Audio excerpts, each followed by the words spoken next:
নান হোটেলের একটি গাছের উপর থেকে এক বাচ্চার ছাতা নামাতে যায়, যেটা কোনো এক বদমাশ বাচ্চা সেখানে রেখে দিয়েছিল। কিন্তু ওই ছাতাটা মৌমাছির চাকে ফেসেছিল। এর ফলে মৌমাছি তাদের উপর হামলা করে দেয়। তখন হোটেলের সেই পার্কে মিস্টার লু ও তার অ্যাসিস্ট্যান্ট হাঁটছিল।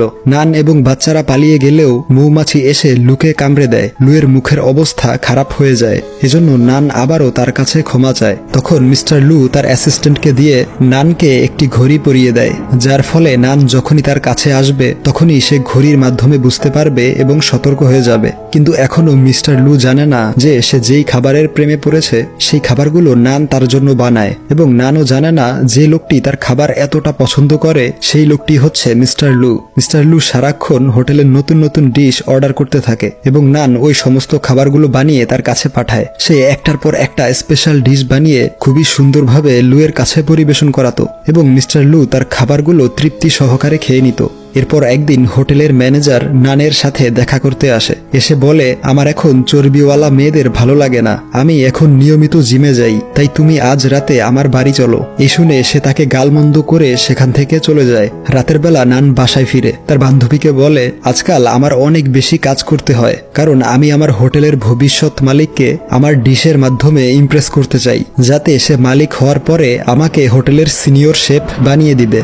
পরদিন একজন রিপোর্টার মিস্টার লুয়ের ইন্টারভিউ নিতে হোটেলে আসে। তখন নান জানতে পারে সে এতদিন যাকে পেরেশান করেছে সেই মিস্টার লু, যে তাদের হোটেলটি কিনতে এসেছে। এই দেখে সে শকড হয়ে সুইমিং পুলে পড়ে যায়। এই জন্যে সে আজ লুয়ের খাবারে অনেক বেশি ঝাল দিয়ে দেয়, যা খাওয়ার পরে প্রচন্ড ঝালে মিস্টার লুয়ের চোখে পানি চলে আসে। কিন্তু তার কাছে খাবারের টেস্টও খুব ভালো লাগছিল, এজন্য সে থেমে না গিয়ে খেতেই থাকে। শেষে নান তার পক্ষ থেকে একটি ডেজার্ট বা কেক বানিয়ে পাঠায়, যেটা সে মিস্টার লুয়ের খাবারের পছন্দের উপকরণগুলো দিয়ে বানিয়েছিল। মিস্টার লুয়ের কাছে ডেজার্টটা এত বেশি ভালো লাগে যে সে তার শেফের সাথে দেখা করার জন্য পাগল হয়ে যায়, যে এতদিন তার জন্য ডেলিশিয়াস খাবারগুলো বানিয়েছিল। কিন্তু নান কিছুতেই তার সামনে যেতে চায় না, তাই মিস্টার লু নিজেই তার সাথে দেখা করার জন্য কিচেনে চলে আসে। কিন্তু নান তার সামনে না এসে সেখান থেকে পালিয়ে যায়, কারণ তার এই ভয় ছিল যে সে যদি তাকে দেখে ফেলে তাহলে হয়তো সে রেগে গিয়ে তাকে হোটেল থেকে বের করে দিবে।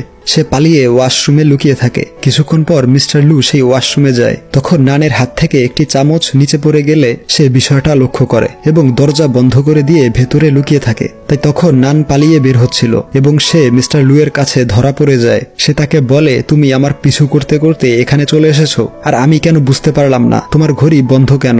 সে বলে, এটার ব্যাটারি ডাউন হয়ে গিয়েছে। তখন একজন লোক সেখানে আসলে এই সুযোগে সে পালিয়ে যায়। কিন্তু লু নানের শেফের ইউনিফর্মটা দেখে বুঝতে পারে এই মেয়েটি হচ্ছে সেই শেফ যে এতদিন তার জন্য খাবার তৈরি করেছে।